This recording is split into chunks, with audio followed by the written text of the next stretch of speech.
Dear student, আজ আমরা আলোচনা করব এবছর যারা রাষ্ট্রবিজ্ঞান অনার্স নিয়ে 6 সেমিস্টার পরীক্ষা দেবে তোমাদের যে ডিএসসি B3 পেপারটা রয়েছে, অর্থাৎ citizenship in a globalizing world, এই পেপারের যে বিগত বছরগুলোতে শর্ট কোশ্চেন এসেছিল সেই প্রশ্নের উত্তর নিয়ে আলোচনা করব।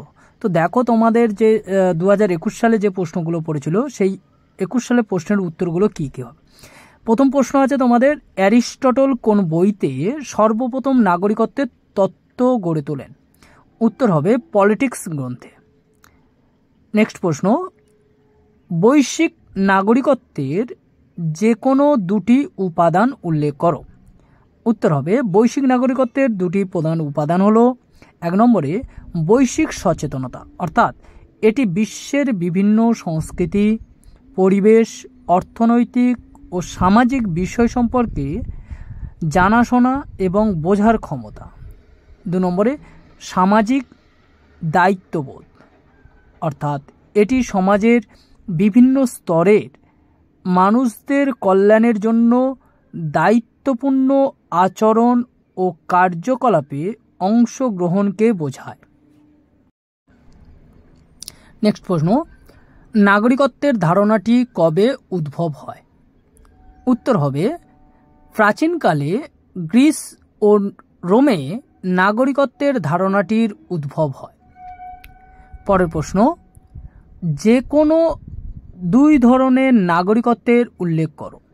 উত্তর হবে, 1 জন্মসূত্রে নাগরিকত্ব আর 2 নম্বরে অর্জিত নাগরিকত্ব। নেক্সট প্রশ্ন, জাতীয় নাগরিকত্ব এবং বিশ্ব নাগরিকত্বের মধ্যে একটি পার্থক্য উল্লেখ করো। উত্তর হবে, জাতীয় নাগরিকত্ব একটি নির্দিষ্ট দেশের সঙ্গে সম্পর্কিত। একজন নাগরিক তার দেশের আইন অনুসরণ করতে বাধ্য থাকে এবং সেই দেশের সরকার থেকে সুনির্দিষ্ট অধিকার ও সুবিধা পান।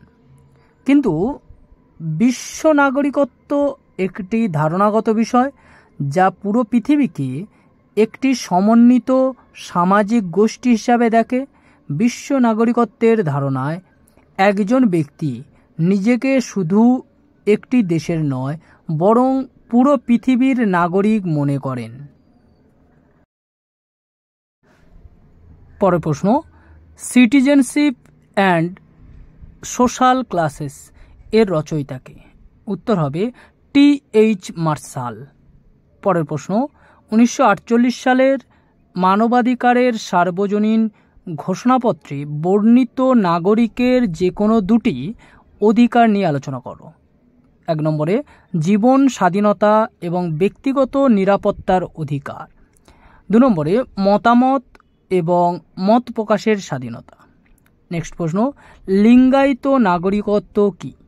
উত্তর হবে, লিঙ্গায়িত নাগরিকত্ব বলতে বোঝানো হয় এমন একটি নাগরিকত্ব ব্যবস্থা যেখানে নাগরিকের অধিকার ও কর্তব্যের উপর লিঙ্গের ভিত্তিতে বৈষম্য করা হয়। এটি এমন একটি পরিস্থিতি বা ব্যবস্থা যেখানে একজন ব্যক্তি কেবল তার লিঙ্গের কারণে কিছু বিশেষ অধিকার বা সুবিধা পেতে পারে অথবা নির্দিষ্ট দায়িত্ব ও কর্তব্য পালন করতে বাধ্য হয়। নেক্সট প্রশ্ন, GCEDর পরিপূর্ণ রূপ কি? উত্তর হবে গ্লোবাল সিটিজেনশিপ এডুকেশন। পরের প্রশ্ন, কে বলেছিলেন citizens are those who rule and are ruled by turns? উত্তর হবে গ্রিক দার্শনিক অ্যারিস্টটল। পরের প্রশ্ন, নাগরিক হিসাবে নারীদের ভোটাধিকার সমর্থনকারী একজন দার্শনিকের নাম লেখো। উত্তর হবে জন স্টুয়ার্ট মিল। পরের প্রশ্ন, মহাজাগতিকতার ধারণাটি কে প্রচার করেছিলেন? উত্তর হবে সিনোপের সিনিক ডায়োজেনিস। পরের প্রশ্ন, অবৈধ অধিবাসী ও শরণার্থীদের মধ্যে পার্থক্য কী?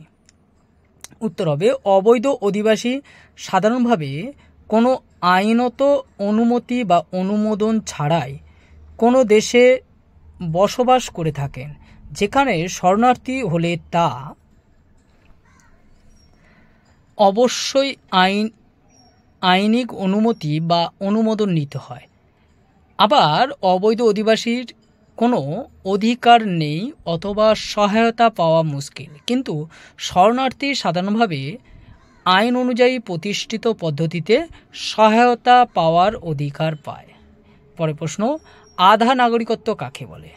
উত্তর হবে, আধা নাগরিকত্ব হলো এমন অবস্থা যেখানে একজন ব্যক্তি যে দেশে বাস করছেন তার নাগরিকত্ব পরিপূর্ণ হয়নি, কিন্তু কিছু অংশ থাকে। এটির মাধ্যমে এই ব্যক্তি কিছু নাগরিকত্বের সুবিধা পেতে পারে, তবে সম্পূর্ণ নাগরিক হিসাবে তাকে গণ্য করা হয় না। পরের প্রশ্ন, কোন দিনটি বিশ্ব নাগরিক দিবস হিসাবে পালিত হয়? উত্তর হবে 24শে অক্টোবর। এবার আমরা আলোচনা করব 2022 সালে যে প্রশ্নগুলো পড়েছিল তার উত্তর নিয়ে। প্রথম প্রশ্ন, প্রজাতান্ত্রিক নাগরিকতা কাকে বলে? উত্তর হবে, প্রজাতান্ত্রিক নাগরিকতা বলতে একটি দেশের নাগরিকদের মধ্যে যে গুণাবলী, মূল্যবোধ এবং আচরণগত দৃষ্টিভঙ্গিগুলি বিদ্যমান থাকে সেগুলিকে বোঝায়। এই ধারণাটি বিশেষ করে গণতান্ত্রিক সমাজের ক্ষেত্রে প্রযোজ্য, যেখানে নাগরিকরা সক্রিয়ভাবে তাদের অধিকার এবং দায়িত্বগুলি পালন করে। পরের প্রশ্ন, ভারতের নাগরিকত্ব আইন কত সালে বাস্তবায়িত হয়? উত্তর হবে 1955। পরের প্রশ্ন, সক্রিয় নাগরিক অধিকার বলতে কী বোঝো? উত্তর হবে, সক্রিয় নাগরিক অধিকার বলতে বোঝানো হয় এমন একটি সামাজিক অবস্থান যেখানে নাগরিকরা তাদের অধিকার ও দায়িত্ব সম্পর্কে সচেতন এবং সক্রিয়ভাবে অংশগ্রহণ করেন। পরের প্রশ্ন, citizenship is full and equal membership in a political community কার উক্তি? উত্তর হবে রিচার্ড বেলামির। পরের প্রশ্ন, নাগরিকত্বের ধারণায় জাস স্যাঙ্গুইনিস শব্দ দুটির অর্থ কী? উত্তর হবে, নাগরিকত্বর ধারণায় জাস সোলি ও জাস স্যাঙ্গুইনিস শব্দ দুটি ল্যাটিন ভাষার এবং এদের অর্থ হল জাস সোলি এই শব্দটি ল্যাটিন থেকে এসেছে এবং এর অর্থ মাটির অধিকার বা অধিকার দ্বারা ভূমি বোঝায়। জাস সোলি নীতির ভিত্তিতে কোনো ব্যক্তির জন্ম যদি একটি নির্দিষ্ট দেশের ভৌগোলিক সীমার মধ্যে হয় তাহলে সেই ব্যক্তি স্বয়ং সক্রিয়ভাবে সেই দেশের নাগরিকত্ব লাভ করে, যেমন মার্কিন যুক্তরাষ্ট্র, কানাডায় এই নীতিটি প্রয়োগ হয়। আর জাস স্যাঙ্গুইনিস এই শব্দটিও ল্যাটিন থেকে এসেছে এবং এর অর্থ রক্তের অধিকার। জাস স্যাঙ্গুইনিস নীতির ভিত্তিতে একজন ব্যক্তির নাগরিকত্ব নির্ধারিত হয় তার পিতামাতার নাগরিকত্বের উপর ভিত্তি করে, যেখানে জন্ম নিয়েছে তার উপর নয়। উদাহরণস্বরূপ জার্মানি এবং ইতালি এই নীতি ব্যবহৃত হয়, যেখানে একজন শিশু তার পিতামাতার নাগরিকত্বের অধিকারী হয়। পরের প্রশ্ন, নাগরিকত্বের উদারনীতি তত্ত্বের প্রধান প্রবক্তাকে? উত্তর হবে জন লক। পরের প্রশ্ন, multicultural citizenship a liberal theory of minority rights এর রচয়িতাকে? উত্তর হবে উইল কিমলিকা। পরের প্রশ্ন, প্রজাসুলভ নাগরিকতা কাকে বলে? উত্তর হবে, প্রজাসুলভ নাগরিকতা বলতে এমন একটি নাগরিক ব্যবস্থাকে বোঝায় যেখানে প্রতিটি নাগরিকের অধিকার ও সুযোগসমূহ সমানভাবে বজায় থাকে এবং তারা সুশীল সমাজের সকল সুবিধা ভোগ করতে পারে। পরের প্রশ্ন, ICCPR কবে প্রণীত হয়? উত্তর হবে 1966 সালের 16 ডিসেম্বর, যেটি কার্যকরী হয় 1976 সালের 23 মার্চ। পরের প্রশ্ন, কোন রাষ্ট্র প্রথম দ্বৈত নাগরিকত্বের ধারণাটি প্রবর্তন করে? উত্তর হবে ব্রিটেন। পরের প্রশ্ন, সাম্প্রতিককালে নাগরিকতা প্রশ্নে আন্তর্জাতিক শরণার্থী সমস্যার একটি উদাহরণ দাও। উত্তর হবে রোহিঙ্গা শরণার্থী সমস্যা। পরের প্রশ্ন, মহাজাগতিক নাগরিকত্বের একজন প্রবক্তার নাম লেখো। উত্তর হবে সিনোপের সিনিক ডায়োজেনিস। পরের প্রশ্ন, সংঘভিত্তিক নাগরিকতার একটি উদাহরণ দাও। উত্তর হবে একটি সংঘভিত্তিক নাগরিকতার উদাহরণ হলো ইউনাইটেড নেশনস বা সম্মিলিত জাতিপুঞ্জের মৌলিক নীতি। এটি পৃথিবীর সকল দেশের সম্মিলিত সার্বভৌম সমস্যার সমাধান এবং সামাজিক ও আর্থিক উন্নতির জন্য পরিকল্পিত হয়েছে। পরের প্রশ্ন, পৃথকীকৃত নাগরিকত্বের একজন চিন্তাবিদের নাম লেখো। উত্তর হবে অ্যান্ড্রেস মাল্লোন সেলভেরা।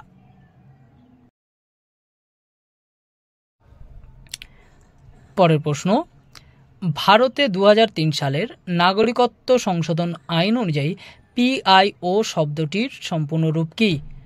উত্তর হবে পিআইও সম্পূর্ণ রূপ হলো পারসন অফ ইন্ডিয়ান অরিজিন। এবার দেখো 2023 সালে যে প্রশ্নগুলো পড়েছিল তার উত্তর। প্রথম প্রশ্ন পড়েছিল সামাজিক কাজকর্মে অংশগ্রহণ না করার অর্থ হয় পশুসুলভ অথবা ঈশ্বরসুলভ, কার উক্তি? উত্তর হবে অ্যারিস্টটলের। নেক্সট প্রশ্ন, নাগরিকত্বের সংজ্ঞা দাও। উত্তর হবে নাগরিক হলো রাষ্ট্রের মধ্যে স্থায়ীভাবে বসবাসকারী ও রাষ্ট্রের প্রতি আনুগত্য প্রদর্শনকারী ব্যক্তি, যে রাষ্ট্র কর্তৃক প্রদত্ত সকল অধিকার ভোগ করে এবং সমাজের সার্বিক মঙ্গলের জন্য তার সুচিন্তিত বিচার বুদ্ধি প্রয়োগ করে, তাকে নাগরিক বলে।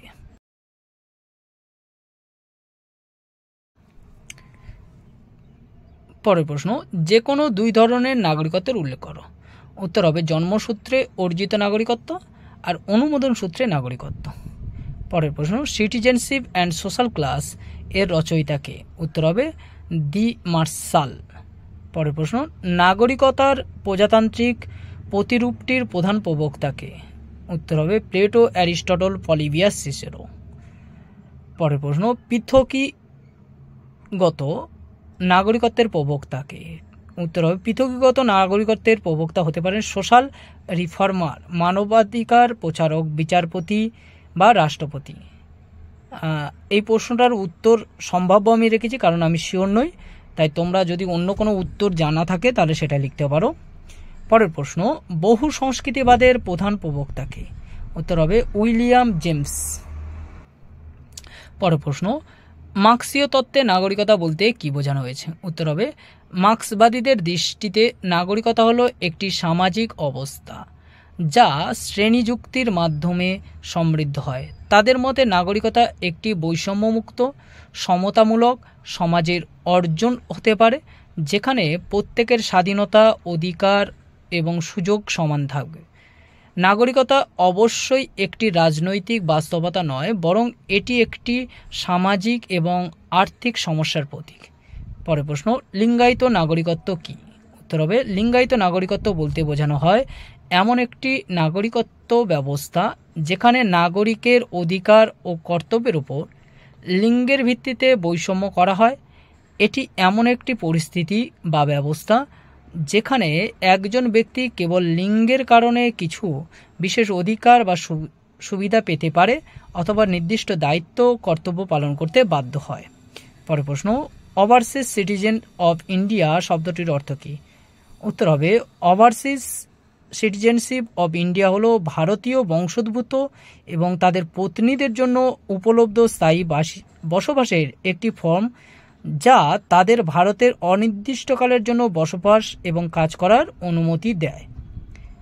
পরের প্রশ্ন, সাইবার নাগরিকত্ব কাকে বলে? উত্তর হবে সাইবার নাগরিকত্ব 21 শতকের সুশীল সমাজের অর্থপূর্ণ এবং নিরাপদে অংশগ্রহণ করার পাশাপাশি অনলাইন ম্যানিপুলেশন এবং হুমকির বিরুদ্ধে স্থিতিস্থাপকতা তৈরি করার জন্য জ্ঞান, দক্ষতা এবং দায়িত্বকে অন্তর্ভুক্ত করে। পরের প্রশ্ন, বিশ্বজনীন নাগরিকতার ভিত্তি কী? উত্তর হবে বিশ্বজনীন নাগরিকতার ভিত্তি সামাজিক, নৈতিক আর আইনি অবস্থানে নির্ভর করে। এটি মানুষের অধিকার, জবাবদিহিতা ও সামাজিক সম্পর্কের উপর ভিত্তি করে।